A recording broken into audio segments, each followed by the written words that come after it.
জনাব তারেক রহমানের নেতৃত্বে, নির্দেশনায়, ফাইন্যান্সিংয়ে, পরিকল্পনায়, বুদ্ধিতে এই ঘটনাটা ঘটলো। তারেক রহমান এতটাই পাওয়ারফুল হয়ে উঠেছেন তার নেটওয়ার্কিংয়ে, তার পরিকল্পনায়, তার ফিনান্সিয়াল ক্যাপাবিলিটিতে, তার বুদ্ধিতে, যে তিনি আবারও এই সরকারকে ধাক্কা দিতে পারবেন, সেরকম পরিকল্পনা করতে পারবেন যে সরকারের পতন হবে জনাব তারেক রহমানের হাতে। সুতরাং সরকার খুব ভালো মতো জানে সরকার আসলে পায়ের নিচে একটুও মাটি নাই। রাদার সরকার জাস্ট একটা চোরাবালির উপরে দাঁড়িয়ে আছে যে আস্তে আস্তে ডুবে যাবে এবং খুব বেশি সময় লাগবে না। গ্লোবাল ডিফেন্স কর্পোরেশনের যে রিপোর্ট, সেইখানে বলা হচ্ছে ওয়াকারুজ্জামান বাংলাদেশের সেনাবাহিনীর নবনিযুক্ত প্রধান, তার বিরুদ্ধে নিষেধাজ্ঞা আরোপের। একদিকে সেনাবাহিনী প্রধান এবং আরেকদিকে বাংলাদেশের প্রধানমন্ত্রীর বিরুদ্ধে আন্তর্জাতিক নিষেধাজ্ঞা। ডক্টর মোহাম্মদ ইউনূস একটা ইন্টারভিউ দিয়েছেন এবং সেখানে তিনি নতুন করে নির্বাচন দেওয়ার দাবি জানিয়েছেন। একদিকে আন্তর্জাতিক চাপ, প্রচন্ড রকম আন্তর্জাতিক চাপ সরকারের উপরে। এ চলমান আন্দোলন এবং সহিংসতাকে ইস্যু করে কেউ কেউ এই রেমিটেন্স পাঠানো বন্ধের ডাক দিচ্ছেন। এইটা কতটা ভয়ঙ্কর হতে পারে, চলুন একটু আলোচনা করে দেখি। দর্শক, গুরুত্বপূর্ণ একটি ভিডিওতে আপনাদের সকলকে স্বাগতম। দর্শক, আজকের ভিডিওতে আপনাদের সামনে বেশ কয়েকটি গুরুত্বপূর্ণ ভিডিও ফুটেজ নিয়ে হাজির হয়েছি। দর্শক, আমি আশা করছি আপনারা সেটা ভিডিও শুরুটা দেখেই বুঝতে পেরেছেন, এমনকি এটাও বুঝতে পেরেছেন যে আজকের নিউজটা আপনাদের জন্য ঠিক কতটা গুরুত্বপূর্ণ হতে চলেছে। দর্শক, আমি আর বেশি কথা বাড়াবো না। আমি ভিডিও শুরুতে আপনাদের যে ভিডিওগুলোর অংশবিশেষ দেখিয়ে শুরু করেছিলাম, সেই ভিডিওগুলোর বিস্তারিত আলোচনা দেখাবো। তবে তার আগে বলি, যারা এখনো চ্যানেলটি সাবস্ক্রাইব করেননি সকলে চ্যানেলটি সাবস্ক্রাইব করে পাশে থাকা বেল আইকনটি বাজিয়ে দিবেন। আর যারা ইতিমধ্যেই সাবস্ক্রাইব করে রেখেছেন তাদের সকলকে অসংখ্য ধন্যবাদ। তো চলুন একটি লাইক দিয়ে আমরা ধারাবাহিকভাবে সবগুলো ভিডিও দেখে আসি। টানা 5 দিন ইন্টারনেট সেবা বন্ধ থাকায় বিদেশ থেকে রেমিটেন্স আসাটাও বন্ধ ছিল। এরপর সীমিত পরিসরে ইন্টারনেট চালু হলেও রেমিটেন্স এসেছে খুবই কম। সবকিছু স্বাভাবিক হতে যদি আরও সময়ের দরকার হয়, তবে এই রেমিটেন্সের প্রবাহ কমের দিকেই থাকবে। অন্যদিকে চলমান আন্দোলন এবং সহিংসতাকে ইস্যু করে কেউ কেউ এই রেমিটেন্স পাঠানো বন্ধের ডাক দিচ্ছেন। এইটা কতটা ভয়ঙ্কর হতে পারে, চলুন একটু আলোচনা করে দেখি। একসময় অধিক জনসংখ্যাকে বাংলাদেশে বোঝা মনে করা হতো, কিন্তু সময়ের পরিক্রমায় সেই জনসংখ্যায় বিদেশের মাটিতে দেশের জন্য কাজ করতে শুরু করে এবং দেশে বিলিয়ন বিলিয়ন রেমিটেন্স পাঠাতে থাকে। এই রেমিটেন্সটাই হয়ে ওঠে দেশের অর্থনীতির অন্যতম বড় একটা খুঁটি। দেশের বাণিজ্যিক ঘাটতি পূরণে এই রেমিটেন্স কাজ করে, দেশের অর্থনীতির স্থিতিশীলতা বজায় রাখতে এই রেমিটেন্স কাজ করে, বাংলাদেশ ব্যাংকের রিজার্ভ বৃদ্ধিতে এই রেমিটেন্স কাজ করে, বাণিজ্যিক ব্যাংকগুলোর অর্থ সংকট দূর করতে এই রেমিটেন্স ভূমিকা রাখে। সরকারের বৈদেশিক ঋণ পরিশোধের একটা বড় অস্ত্র হচ্ছে এই রেমিটেন্স। প্রতি মাসে বিশ্বের বিভিন্ন দেশে ছড়িয়ে ছিটিয়ে থাকা প্রায় 1.5 কোটি বাংলাদেশি এই রেমিটেন্স পাঠায় বাংলাদেশের বিভিন্ন ব্যাংকে। মানে একটা দেশের অর্থনীতি স্বাভাবিক রাখতে যা যা দরকার সবগুলো দিয়ে সাহায্য করে এই রেমিটেন্স। প্রতি বছর যে 22 থেকে 25 বিলিয়ন ডলার রেমিটেন্স বাংলাদেশ পায়, তা দেশের যে কোনো অর্থনৈতিক সংকটকে মোকাবেলায় কাজ করে। যদি কোনো কারণে এই রেমিটেন্স আসাটা অনেক কমে যায়, তবে তা কিন্তু দেশকে একটা বড় ধরনের ধাক্কা দেবে, দেশের স্বাভাবিক কার্যক্রমে ব্যাঘাত ঘটাবে। দেখেন, রেমিটেন্সের পাশাপাশি আমাদের বৈদেশিক মুদ্রা আয়ের আরেকটা গুরুত্বপূর্ণ পথ হচ্ছে পোশাক রপ্তানি করা। এটা থেকেও আমরা বছরে 40 থেকে 45 বিলিয়ন ডলার আয় করি, কিন্তু রেমিটেন্স এই 40-45 বিলিয়নের চাইতেও বেশি কার্যকরী। কিভাবে? পোশাক রপ্তানি আয় আমাদের বাণিজ্যিক আয়ের অন্তর্ভুক্ত। মূলত বাণিজ্যিক আয় হিসেব করার সময় এইটাও দেখা হয় যে একই সময়ে কত টাকার আমদানি করলাম। বাংলাদেশ বছরে গড়ে প্রায় 80 থেকে 90 বিলিয়ন ডলার সমপরিমাণ আমদানি করে থাকে। 2021-22 এর পরিমাণ ছিল 89 বিলিয়ন ডলার। পরবর্তীতে এইটা কিছুটা কমলেও তা কিন্তু আমাদের যে রপ্তানি আয় সেইটার তুলনায় কমে নাই। মানে রপ্তানি করে যা আয় করি তার পুরোটাই আমদানিতে চলে যায়। ফলে বাণিজ্যিক পণ্য হিসেবে পোশাক শিল্প বিশাল গুরুত্ব বহন করলেও তা কিন্তু আমাদের বাণিজ্য ঘাটতি পূরণ করতে পারে না। এই ঘাটতি যদি চলতেই থাকে তবে দেশের অবস্থা খারাপ হতে থাকবে, আর এই ঘাটতি পূরণ করে সবকিছু স্বাভাবিক করে দেয় রেমিটেন্স। এই জন্যই রেমিটেন্স এত বেশি গুরুত্বপূর্ণ। তার উপর আরেকটা ব্যাপার আছে, অনেক পোশাক শিল্প মালিকের পরিবার কিন্তু বিদেশে থাকেন, নিজের ব্যাংক অ্যাকাউন্টও কিন্তু বিদেশি ব্যাংকে। তাই অনেক সময় দেখা যায় যে রপ্তানির পুরো টাকাটা দেশের ব্যাংকে আসেই না, কিন্তু হুন্ডির কালো জগৎ ছাড়া রেমিটেন্সের পুরো টাকাটা কিন্তু দেশের ব্যাংকেই আসে। এইটাও রেমিটেন্সের গুরুত্ব আরও বেশি বৃদ্ধি করে দেয়। তার মানে বুঝতেই পারতেছেন, বাংলাদেশের রেমিটেন্স আহরণ কমে গেলে বড় বড় কিছু ক্রাইসিসে পড়বে বাংলাদেশ।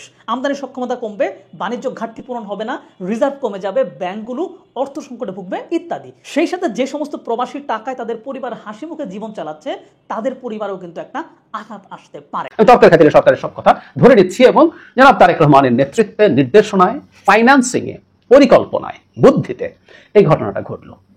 তার মানে দাঁড়ালো, এই দেশের এত এত গোয়েন্দা সংস্থা, পুলিশের, মিলিটারির, নানা কিসিমের গোয়েন্দা সংস্থা, 4-5টা অন্তত, যারা রিপোর্ট তৈরি করে সবসময়, এই এতগুলো গোয়েন্দা সংস্থা দৃষ্টি এড়িয়ে আপনি ছাত্রদের আন্দোলনটাকে তৈরি করতে হবে। কেউ তো বলার চেষ্টা করছে এটা ছাত্রদের আন্দোলনই ছিল না, এটাও নাকি প্ল্যানের পার্ট, তাহলে তো মহা ব্যাপার।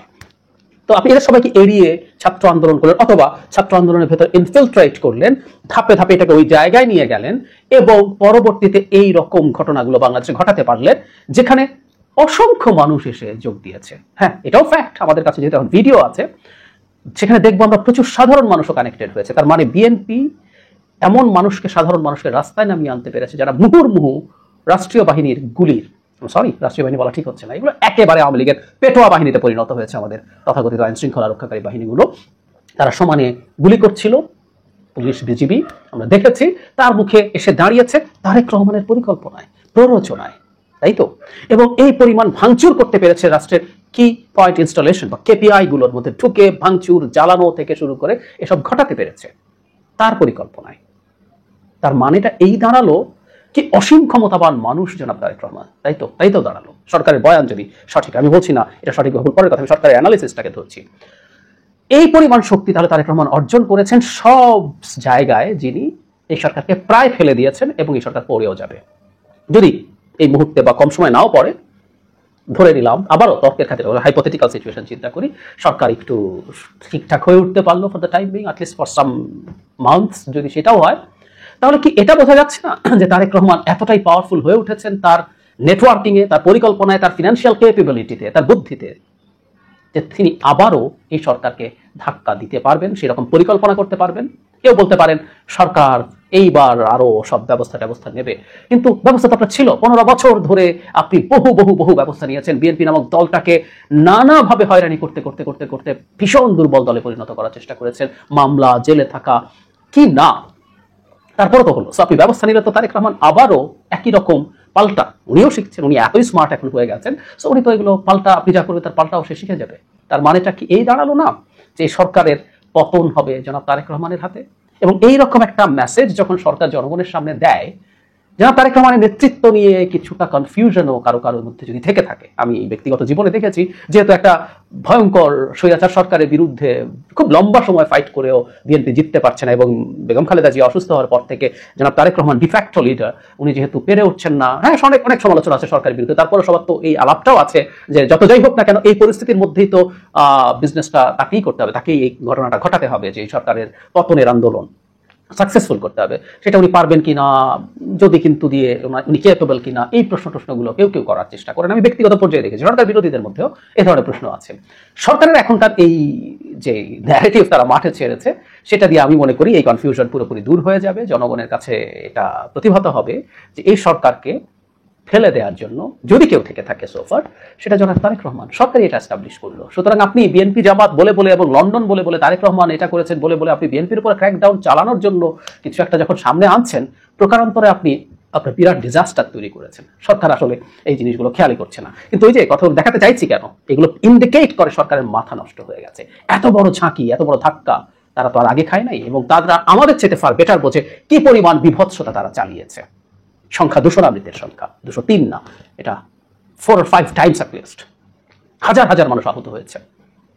আমি সফট আওয়ামী লীগার কোনোভাবেই এই সরকারের সমালোচনা করবে না, সমালোচনা করলে পারলে দুটো পাল্টা কথা বলবে এমন মানুষজনকে এই সরকারের প্রতি ঘৃণা প্রকাশ করতে দেখেছি। সুতরাং সরকার খুব ভালো মতো জানে সরকার আসলে পায়ের নিচে একটুও মাটি নাই। রাদার সরকার জাস্ট একটা চোরাবালির উপরে দাঁড়িয়ে আছে যে আস্তে আস্তে ডুবে যাবে, এবং খুব বেশি সময় লাগবে না। সে কারণেই তাদের মাথা নষ্ট হয়ে গেছে, এবং তাদের এই যে ন্যারেটিভগুলো একটার পর একটা, তারেক রহমান এটা যদি সত্যি হয়ে থাকে, আমি টেকনিক্যাল তর্কের খাতিরে বলছি, সব জেনুইন তথ্য থাকে, এই তথ্য সামনে আনা একটা ব্লান্ডার, একটা ডিজাস্টার। এই ডিজাস্টারগুলো প্রমাণ করে আওয়ামী লীগের দিন শেষ। শিক্ষার্থীরা যেভাবে ফুঁসে আছে, যে কোনো মুহূর্তেই দাবানল আবারও জ্বলে উঠবে।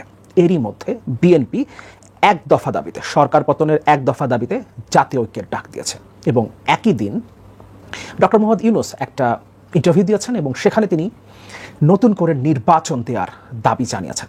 একদিকে আন্তর্জাতিক চাপ, প্রচণ্ড রকম আন্তর্জাতিক চাপ সরকারের ওপরে, একই সাথে কানাডা এবং ব্রিটিশ পার্লামেন্টে সরকার যে জেনোসাইড চালিয়েছে গত কয়েকদিনে বাংলাদেশের সাধারণ মানুষের ওপরে, সেটা নিয়ে তারা তাদের উদ্বেগের কথা জানিয়েছে, এবং তারা বাংলাদেশ সরকারের কাছে এই ব্যাপারে জবাবদিহি চাইবে। এটা যখন কানাডার পার্লামেন্টে আলোচনা হচ্ছে, যখন ব্রিটিশ পার্লামেন্টে আলোচনা হচ্ছে, যখন জাতিসংঘ মহাসচিব এবং জাতিসংঘ মানবাধিকার হাই কমিশনার বাংলাদেশ সরকারের উপরে চাপ দিচ্ছে, তারা নিহতদের তালিকা চাচ্ছে, এবং মার্কিন যুক্তরাষ্ট্র যখন বাংলাদেশের সেনাবাহিনী প্রধান এবং সরকারের উপরে নিষেধাজ্ঞা দেবার আলোচনায় আছে, সেই সময় বাংলাদেশের রাজপথের প্রধান বিরোধী দল বিএনপি জাতীয় ঐক্যের ডাক দিয়েছে সরকার পতনের এক দফা দাবিতে, এবং ডক্টর ইউনূস একই দিনে নতুন নির্বাচনের দাবি জানিয়েছেন। এবং পরিস্থিতি যে সরকারের নিয়ন্ত্রণে নেই তার সবচেয়ে বড় প্রমাণ নিরাপত্তার অজুহাতে হাসপাতালে চিকিৎসাধীন বৈষম্য বিরোধী ছাত্র আন্দোলনের 3 সমন্বয়কে তুলে নিয়ে যাওয়া। বিএনপি যে জাতীয় ঐক্যের ডাক দিয়েছে, এই জায়গাটা আমরা একটু দেখি। এক দফা দাবিতে জাতীয় ঐক্যের ডাক দিল বিএনপি। সারা দেশে বিরোধী দলীয় নেতাকর্মীদের গণগ্রেফতার ও নির্যাতনের প্রেক্ষাপটে সরকার পতনের ন্যূনতম এক দফা দাবিতে জাতীয় ঐক্যের ডাক দিয়েছে বিএনপি। শুক্রবার রাতে বিএনপির মহাসচিব মির্জা ফখরুল ইসলাম আলমগীর জাতীয় ঐক্যের আহ্বান জানিয়ে গণমাধ্যমে একটি বিবৃতি দেন। অবৈধ ফ্যাসিস্ট হাসিনা সরকারের পতনের ন্যূনতম এক দফা দাবিতে সব গণতান্ত্রিক রাজনৈতিক দল, সামাজিক ও সাংস্কৃতিক সংগঠন ও শক্তিকে ঐক্যবদ্ধ হওয়ার জন্য জাতীয় ঐক্যের আহ্বান বিএনপির। এই শিরোনামে বিবৃতিতে মির্জা ফখরুল বলেন, সময় ও যোগাযোগের প্রতিবন্ধকতার কারণে বিবৃতির মাধ্যমে সম্মতি প্রদান করা যেতে পারে। শিগগির সম্মতিপ্রাপ্ত সবার স্বাক্ষরে যৌথ বিবৃতি প্রদান করা হবে। তিনি বলেন, জাতীয় ঐক্যের এই ঐতিহাসিক ঘোষণা ও দলিল দেশ ও জাতির মুক্তি ত্বরান্বিত করবে ইনশাআল্লাহ। মির্জা ফখরুল বলেন, জাতির এই ক্রান্তি লগ্নে জাতীয় বৃহত্তর স্বার্থে লুণ্ঠিত গণতন্ত্র ও ভোটাধিকার পুনরুদ্ধার, অধিকারহীন জনগণের ও জাতির মুক্তির লক্ষ্যে আমরা ন্যূনতম এক দফার ভিত্তিতে এবং দাবিতে দেশের সব গণতান্ত্রিক রাজনৈতিক দল, সামাজিক ও সাংস্কৃতিক সংগঠন, ব্যক্তি ও শক্তিকে ঐক্যবদ্ধ হয়ে একটি জাতীয় ঐক্য গঠনের আহ্বান জানাচ্ছি। বিবৃতিতে বিএনপির মহাসচিব আরও বলেন, আমরা বিএনপির নেতৃত্বে যুগপৎ আন্দোলনের সব শরিক দল ও জোট, বাম ডান সব রাজনৈতিক দল, বাংলাদেশ জামাত ইসলামী সহ অন্যান্য ধর্মভিত্তিক ও সব ইসলামী রাজনৈতিক দল এবং সংগঠনের প্রতি জাতীয় ঐক্যের আহ্বান জানাচ্ছি। যদি আসলেই সবগুলো রাজনৈতিক দল, ডান বাম মধ্যপন্থী বিএনপির মতো দল, অর্থাৎ রাজপথের সর্ববৃহৎ বিরোধী দল, সবাই মিলে যদি রাজপথে ঐক্যবদ্ধ লড়াইয়ে সামিল হয়, এই মুহূর্তে সরকার যতটা বিপদের মধ্যে আছে, পাশাপাশি ছাত্ররা তো তাদের আন্দোলনে আছেই, তাদের লড়াই চলবে, এই ঘোষণা তারা দিয়েছে। এবং 9 দফা যে দাবি তারা উত্থাপন করেছে, সেখানে সরকারের কমপক্ষে 3 জন মন্ত্রীর পদত্যাগ এবং প্রধানমন্ত্রীর জাতির কাছে প্রকাশ্যে নিঃশর্ত ক্ষমা চাওয়ার দাবি রয়েছে। সুতরাং ছাত্রদের আন্দোলন সরকার দমন করতে পারছে না, এরই মধ্যে জাতীয় ঐক্যের ডাক দিয়েছে বিএনপি। এই ডাকে সাড়া দিয়ে যদি সবগুলো রাজনৈতিক দল রাজপথে নেমে আসে, তাহলে সেই আন্দোলন দমন করার শক্তি কোনোভাবেই এই সরকারের থাকবে না। কারণ ছাত্রদের আন্দোলন দমন করতেই তাদের নাজেহাল অবস্থা, এবং এই আন্দোলন দমন করতে গিয়ে তাদের দেশে একটা গণহত্যা চালাতে হয়েছে, এবং এই কারণে সারা পৃথিবী এখন এই সরকারকে জবাবদিহিতার আওতায় আনার ঘোষণা দিচ্ছে, ইনক্লুডিং জাতিসংঘ। ডক্টর মোহাম্মদ ইউনূস যেটা বলেছেন সাক্ষাৎকারে, সেটা আমরা একটু দেখি। নতুন নির্বাচন দাবি ডক্টর ইউনূসের, গণতন্ত্রে রাষ্ট্রের মালিক জনগণ। বাংলাদেশে উদ্ভূত সমস্যা সমাধানে একটি নতুন নির্বাচন দাবি করেছেন শান্তিতে নোবেল পুরস্কার বিজয়ী বাংলাদেশি প্রফেসর ডক্টর মোহাম্মদ ইউনূস। বলেছেন, গণতন্ত্রের সব সমস্যার সমাধান দিতে পারে একটি প্রকৃত, অবাধ ও সুষ্ঠু নির্বাচন। একই সঙ্গে তিনি বলেন, কোটা আন্দোলনকারীরা কাউকে হত্যা করতে চাননি, নিরপরাধ শিক্ষার্থীদের ওপর গুলি চালানো হয়েছে। এজন্য তিনি পরিস্থিতি সামাল দেওয়ার জন্য বিদেশিদের কাছে সহায়তার আহ্বান জানিয়েছেন। এই মুহূর্তে সরকারের এমন কোনো বিশ্বাসযোগ্যতা নেই। তিনি বলেছেন, এর অর্থ এই নয় যে বিদেশিরা অনানুষ্ঠানিকভাবে বন্ধুত্বের হাত বাড়িয়ে দিয়ে সমস্যার সমাধানে সহায়তা করবেন। বাংলাদেশে হত্যাকাণ্ড বন্ধে তিনি বিদেশিদের প্রতি আহ্বান জানিয়েছেন। তিনি বলেন, আজ বাংলাদেশে যা ঘটছে এমনও হতে পারে ভারতেও তা ঘটতে পারে। যদি আপনি এখন কথা না বলেন, তাহলে এই দিনকে আপনি ভারত, নেপাল, পাকিস্তান অথবা সার্কভুক্ত অন্য দেশগুলোর খুব কাছে নিয়ে যাচ্ছেন। ভারতের প্রভাবশালী দ্য হিন্দুকে দেয়া দীর্ঘ এক সাক্ষাৎকারে ডক্টর মোহাম্মদ ইউনূস এই কথাগুলো বলেছেন। বর্তমানে অলিম্পিক গেমসের স্পেশাল গেস্ট হিসেবে তিনি প্যারিসে অবস্থান করছেন। সেখানে সাক্ষাৎকারটি নেন সাংবাদিক সুহাসিনী হায়দার। এখানে পুরো সাক্ষাৎকারটা তুলে দেওয়া হয়েছে। ফলে বোঝা যাচ্ছে সরকার প্রচণ্ড রকম চাপের মধ্যে আছে। একদিকে আন্তর্জাতিক চাপ, অন্যদিকে ছাত্রদের যে আন্দোলন দানা বেঁধেছে, এই আন্দোলন সামাল দিতেই সরকার হিমশিম খাচ্ছে, এবং এখন পর্যন্ত কোনো কিছুই সরকারের নিয়ন্ত্রণে নেই।